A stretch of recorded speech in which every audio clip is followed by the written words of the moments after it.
એ જગ્યા રાખ્યાને લગભગ 15-17 વર્ષ થયા.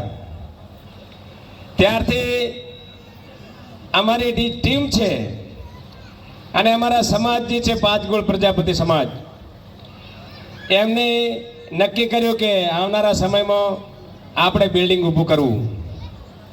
ઘણા સમય સુધી મથ્યા અમે, પણ હાર નહીં માની. કેટલાય ઉતાર ચઢાવ આવ્યા, કેટલાય પહાડો આવ્યા, કેટલાય વાવાઝોડા આવ્યા અને કેટલાક અમે રાક્ષસો આવ્યા.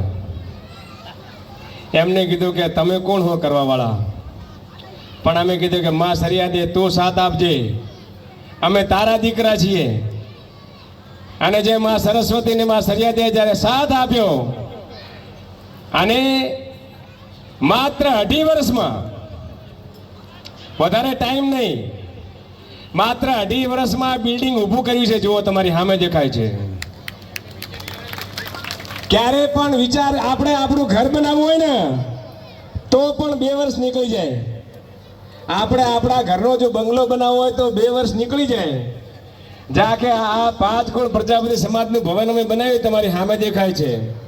અને અંદર જોઈને ફરીને જોજો તો એમાંથી તમને ઘણું બધું શીખવા મળશે, જોવા મળશે અને તમને પણ એવું થશે કે અમે પણ આવું કંઈક કરીએ એમ. તમે બધા ક્યાંકનું ક્યાંક કર્યા જશો, જોડાણા જશો, પણ આપણે અહીંયા તમે જુઓ નાનકડું સરિયાદીનું મંદિર પણ અંદર બનાવ્યું છે. માં સરસ્વતી અને સરિયાદીનું ગયા રવિવારે પ્રતિષ્ઠા હતી અહીંયા, અને ગયા રવિવારે અને શનિવારે 2 દિવસનો કાર્યક્રમ હતો. અહીંયા 4 થી 5 હજાર પબ્લિક હતી અમારી અહીંયા. અને આ જગ્યા પર જમણવાર હતો, સામે મોટી જગ્યામાં ત્યાં મંડપ હતો, સભા મંડપ. અને જ્યારથી 17 વર્ષથી કામ શરૂ કર્યું ત્યારે આજ સુધી અમારા સમાજમાં છાત્રાલયના સહયોગ અને સમાજના સહયોગથી લગભગ 45 જેવા છોકરાઓ નાની મોટી નોકરીમાં લાગ્યા છે. એટલે કંઈ નાની મોટી કંઈ વાત નથી એમ, પણ અમે નોકરી લગાડી એવું પણ નથી, એમના કિસ્મતે લગાડ્યા. પણ અમારા સમાજના કેટલા બુદ્ધિજીવી લોકોએ પ્રયત્ન કર્યો અને એમને રસ્તો બતાડ્યો. તો આજે 40 થી 45 છોકરાઓ એ સારી સારી પોસ્ટ ઉપર પહોંચ્યા છે. તો સમાજ કોને કહેવાય? સમાજ ધારે તો વાથી બેઠો કરી દે, સમાજ ધારે તો આ જો 2.5 વર્ષમાં આખું બિલ્ડિંગ બનાવી દીધું. એટલે આપ બધાને પણ વિનંતી છે, જ્યાં પણ સમાજનું કામ આવે, કેટલાક લોકો ઘણીવાર કહેતા હોય, અહીંયા પણ ઘણા લોકો કહેતા હોય, હવે આ તો પેલા પ્રજાપતિએ બનાવ્યું, અમારે શું લેવા દેવા?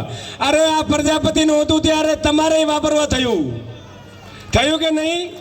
હા, એટલા માટે જ્યાં જાઓ ત્યાં સમાજનું કામ હોય, ભલે જોધપુર હોય, જાલોર હોય, અમદાવાદ હોય, બોમ્બે હોય, ધાનેરા હોય, કોઈ પણ હોય, જ્યાં વાત આવે, સમાજની વાત આવે ત્યારે સાથે ઊભા રહેજો. અને તમારાથી ના બને તો ભલે રૂપિયો આપજો, પણ કહેજો કે વાહ અમે તૈયાર છીએ તમે જે કરો એમાં. હા, તો આ રીતે કામ કરવાની જરૂર છે. હમણાં ભાઈએ આગળ કીધું કે સમાજ કોને કહેવાય? સમાજ સંગઠિત જોઈએ, સમાજ વ્યસન મુક્ત જોઈએ અને સમાજ સંસ્કારી જોઈએ. વ્યસન મુક્ત કેવી રીતે થાય? તો પોતે પોતાનું વ્યસન છોડવું પડે. સંગઠિત કેવી રીતે થાય? તો નાની મોટી વાતોને ભૂલવી પડે. ક્યાંક કોઈ ભૂલ કરતું હોય કે આ ભૂલ કરે, કંઈ વાંધો નહીં, સમાજનું કામ છે, આપણે હાથે રહો. અને સંસ્કારની વાત આવે તો સંસ્કારની વાત કંઈ નાની વાત નથી, ખૂબ મોટી વાત છે. અને સંસ્કારની વાત માત્ર ને માત્ર ઘરમાંથી આવે.